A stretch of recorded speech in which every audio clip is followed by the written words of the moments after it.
en a un parmi nous qui sait ce qu'il voulait écrire, qu'il voulait depuis longtemps. Philippe Sollers, son dictionnaire amoureux de Venise. Il y a deux écoles, il y a ceux qui savent et ceux qui cherchent. C'est une très ancienne passion de Philippe Sollers. Tout commence à Venise, ou beaucoup commencent à Venise. Oui, voilà. C'est pas un reproche. Non, mais il m'a semblé d'ailleurs que c'était le moment, d'abord personnel, où je pouvais faire un peu la somme de tout ce que j'ai vécu là-bas pendant 40 ans, de façon très clandestine, parce que je ne me suis jamais mêlé aux mondanités, ni au spectacle, au cinéma, à la biennale, à l'art, etc. Donc j'ai vécu très isolé à Venise, ce qui m'a permis de rentrer vraiment, je crois, dedans. Et puis d'autre part, il m'a semblé aussi que c'était le moment de liquider les clichés romantico-morbides de Thomas Mann, nous assommant avec son mort à Venise. Vous avez ça toutes les semaines, la mort de Venise, la mort à Venise, la mort à Venise. D'autre part, le tourisme de masse et l'écran qui a donné lieu, par exemple, à ce livre ridicule contre Venise de Régis Debray, que j'épingle au passage parce que vraiment plus vulgairement idiot, tu meurs. Bon, alors donc, c'est le problème de Venise en tant qu'histoire qui m'intéresse, c'est-à-dire en tant que très longue histoire et en tant que capitale de l'Europe. C'est un livre violemment européen, parce que je pense que le moment est venu aussi de défendre, en effet, les grandes cultures européennes contre ceux qui visent à les dévaster et à vouloir les détruire. Et voilà, et Venise, à mon avis, est là dans ils y sont tous ceux qui ont aimé Venise. Byron, Stendhal, Chateaubriand, Proust, Morand et on va dire des contemporains. Il y a beaucoup de témoins, plus ou moins sensibles selon l'époque, parce que si vous prenez Byron, c'est le 19e siècle et le tunnel de Venise, où on va vous délivrer ce message de morbidité et d'effondrement. Et si vous prenez Hemingway, par exemple, c'est tout à fait autre chose, après la Deuxième Guerre mondiale. Donc, selon les dates, sans parler des peintres locaux, des musiciens, etc., selon les dates, vous avez en effet un point de vue. Et le point de vue, à mon avis, le plus juste, c'est aujourd'hui. Pourquoi ? Parce qu'il fait la synthèse de tout. Oui, parce que je crois qu'on dépasse tous les points de vue antérieurs. Ouais.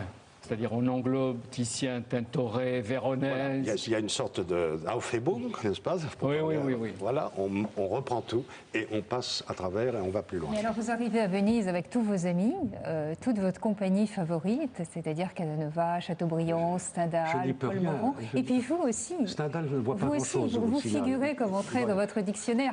Alors vous êtes-vous découvert à Venise ? Je crois que j'ai l'entrée la plus courte. Mais est-ce que Venise a été une étape de l'apprentissage de soi ? Ah oui, bien sûr. Comment ? Voilà la ville qui est la capitale. Bon, rien en architecture. Palladio. Qui voit Palladio à Venise ? Il y en a un seul. Personne ne le voit. Par exemple, Proust ne voit pas, Morand non plus. Ils sont pris. Qu'est-ce que c'est que de voir Palladio ? C'est voir la Grèce, hein, c'est voir vraiment la grande Renaissance. C'est Goethe qui voit Palladio. Et Goethe a une entrée extrêmement favorable dans mon dictionnaire. Parce qu'il ne va pas en Grèce et il a trouvé non, mais il voit Venise, ça. Oui, voilà. Donc, sinon, évidemment, c'est vivre d'une certaine façon. Donc, il y a les mots qui s'inscrivent dans l'architecture. Dans il y a le magnifique italien. La langue, les ponts, les palais, bien sûr. Les lieux, la douane de la mer, etc. Les églises. Monteverdi, Vivaldi. Il y a Vivaldi. J'ai découvert qu'on ne connaissait rien de Vivaldi avant 1938. C'est Ezra Pound qui l'a fait connaître. Absolument. En 1937, on ne sait pas qui est Vivaldi. Maintenant, vous l'avez sur des répondeurs. Vous avez les 4 saisons partout. Tout le monde croit que Vivaldi a toujours existé. C'est faux. Il y a eu un esprit de vengeance, de ressentiment et d'oblitération de Venise que j'essaye d'analyser. Ça ne m'intéresse pas de revenir à un Venise idéal. Oui. Je veux savoir pourquoi on a voulu exterminer Venise. Il y en a un qui n'a pas aimé Venise, qui a essayé d'en détruire des parties, qu'il a même vendu aux Autrichiens. Bonaparte. C'est M. Bonaparte qui ne pouvait pas supporter. Je serais un Attila pour Venise. Napoléon, il a une obsession, c'est un peu comme Hitler avec Vienne. Il a une obsession, c'est détruire Venise. C'est trop beau. Parce que c'est trop beau, parce qu'en plus c'est une république aristocratique et qu'il ne peut pas supporter l'idée qu'on puisse mettre ensemble les mots aristocratie et république. Et ça, avec la suite impériale, on voit à peu près le topo. Mais pas seulement, il y a Sartre qui est disloqué par Venise, qui fait une psychose grave, une névrose très intéressante à suivre. Ça le met complètement en question, le mélange, la non-séparation, l'air, l'eau, etc. Il est violemment saisi. Les philosophes sont très hostiles à Venise. Heidegger manque complètement Venise, il va vers la Grèce, etc. Il ne voit rien. Il est vrai qu'il pleut, il est dans un voyage organisé. Qu'est-ce qui leur manque ? Et en plus, sa femme est de mauvaise humeur, elle fait des aquarelles. Qu'est-ce qui leur manque alors pour apprécier ? Il n'a pas été trop ambitieux non plus. Hein. Non, pas trop. Donc, qu'est-ce qui leur manque ? Eh bien, probablement le fait de faire jouer le corps à plein et de voir que ça s'écoute, ça se touche, ça se voit. Dans chambre, donc, ils ont des corps restreints. Les philosophes ont des corps restreints. Et ça peut se prouver. On arrête les généralisations. Sauf Nietzsche. Oui, Nietzsche est admirable à Venise. Qui va dire Venise, une image pour les hommes de l'avenir. Nietzsche. Mais il y a aussi les philosophes d'ici qui sont ici, qui sont entiers. Il faut les prendre sur l'art pour voir. Vous dédiez la dédicataire de ce dictionnaire amoureux pour la grande, petite, jolie, belle beauté. Oui. C'est une femme qui est là, masquée comme il faut, dans la dédicace qu'il est moi ailleurs. Voilà. Dominique Rolin. Oui, bien sûr. Parce qu'elle mais c'est mieux de l'appeler comme ça. Oui, c'est ça. Elle a tout. Et vous avez beaucoup vécu, vous le disiez, depuis 40 ans. Vous racontez votre emploi du temps même, au mot chambre. C'est intéressant. Mais quelle est la meilleure manière d'aborder aujourd'hui Venise ? Je ne sais pas pour qui. Pour moi, je peux vous dire. Pour d'autres, je ne sais pas. C'est une expérience très personnelle ou c'est une expérience collective qui n'a pas grand intérêt. Si on est sensible à la musique, à la peinture, à l'architecture et à l'eau et à la vie maritime, moi, je crois qu'il faut... Mais voilà, il faut savoir être seul, surtout. Faut pas seul avec quelqu'un. Là, je n'oublie pas Casanova. Toutes les grandes villes. Ben, oui. Casanova, faut dire. Casanova est en effet le héros de Venise. Je crois qu'on peut citer simplement sa phrase. Il arrive à Paris, et c'est la première fois qu'il voit Madame de Pompadour. Madame de Pompadour lui demande d'où il vient, et il lui dit de Venise. Ah, il lui dit, vous venez de là-bas. Et il répond, Madame, Venise n'est pas là-bas, mais là-haut. Alors, ça veut dire que c'est très intéressant quand vous revenez de Venise, vous avez l'impression, en effet, qu'il y a une dénivellation, que cette ville sur l'eau, en effet, est plus haut que vous. C'est la vision que j'en ai maintenant. Elle est là-haut, elle n'est pas en bas. Casanova avait raison.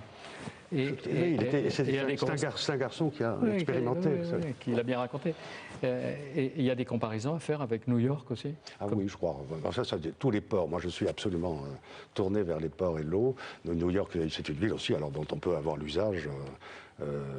Malheureusement, on peut moins y fumer. Est-ce qu'on peut raconter l'anecdote de la petite Teresa, qui était la maîtresse de Lord Byron et qui va devenir l'épouse du marquis de Boissy? Je la cite parce qu'ils se sont mariés dans la chapelle du Luxembourg, c'est tout à côté d'ici. Tout à fait. Et alors, il l'a présentée comme la ci-devant maîtresse de Lord Byron, c'est ça. Byron est assez sévère sur le sexe féminin, et notamment à propos d'elle. Sexe absurde, dit-il. Oui. Alors, les problèmes de traduction, moi je crois qu'il y a une histoire des traductions, tout simplement, c'est ce qui est passionnant. Des textes fondamentaux ont été sans cesse et constamment retraduits. On peut considérer même que chaque nouvelle traduction est révélatrice de l'état d'esprit de telle ou telle époque. Je prends un exemple fameux en italien. Disons, on prend Dante Alighieri, voilà. Vous avez eu des traductions, ou Shakespeare, vous avez eu des traductions, puis des traductions.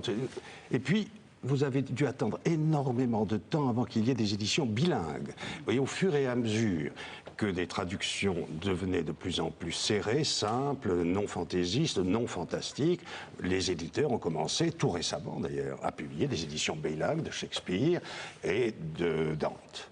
Notamment la traduction admirable de Jacqueline Risset de la Divine Comédie, qui est très importante pour débarrasser, décaper. Donc, moi je crois que tout va plutôt bien au fur et à mesure qu'il y a une nouvelle appropriation qui voit les fautes, les préjugés anciens. C'est pareil en philosophie. Du moment. Oui, donc au contraire, on avance sur des textes fondamentaux. Quand je disais qu'il faut aller au concret, je suis assez partisan quand même des textes fondamentaux plutôt que de la parole qui s'échange dans la communication, ça va sans dire. Et je crois que le grand problème aujourd'hui, c'est précisément ça. Comment on casse? Moi, je crois qu'il n'y a pas d'intraduisible, que tout est traduisible et que la langue française, d'ailleurs, est une grande langue de traduction. La preuve en est que l'édition française publie sans arrêt des romans étrangers et que c'est le pays au monde qui traduit le plus et comme par hasard, les écrivains étrangers, notamment les Américains, ont des réputations considérables.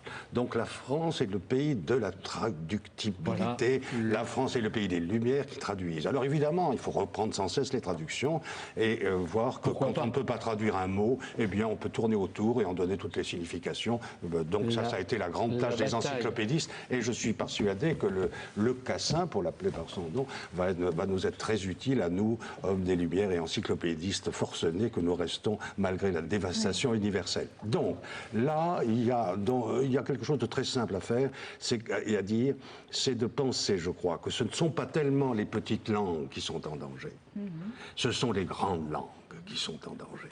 Et elles sont, c'est-à-dire le français, l'anglais au sens shakespearien du terme, l'italien, l'espagnol, le chinois, même un jour ou l'autre, l'allemand, bien sûr, l'allemand est un grand. Donc les langues des grandes puissances ou des grands États. Les langues des grandes cultures et des grandes innovations et des grandes choses, et que c'est ça qui est en danger, et que c'est ça qui est menacé de dévastation et de destruction.